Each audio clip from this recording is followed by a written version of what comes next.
It's important to understand how to approach poetry, because if you're anything like me, poems are oftentimes confusing.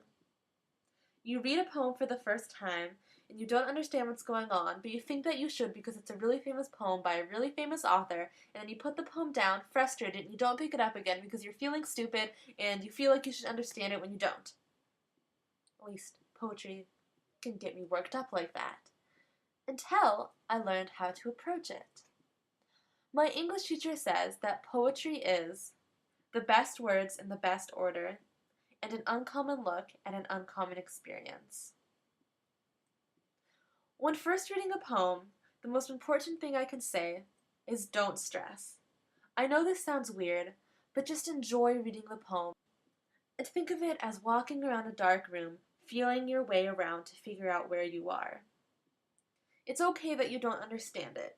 Just read the poem again and again and again, preferably aloud, until you have some sense of what's going on. Look out for visual cues and word transition cues. By word transition cue, I mean a transition word, like however, because what's following these cues is probably something important to the meaning of the poem. Also look out for interesting sounding words or word phrases. This is one reason why you want to read a poem aloud. If there's a word or phrase that sticks out to you, it's probably intentional that it does, and it probably has something to do with the meaning of the poem as well. Also look out for interesting line breaks. What I mean by that is if you have a poem, and we're just going to pretend that I'm reading poetry that goes like that, and then you have something over here, then you go back, and you have your poem that's like that, and you have something over here. These lines over here are probably important. There's a reason they're separated from the rest of the poem.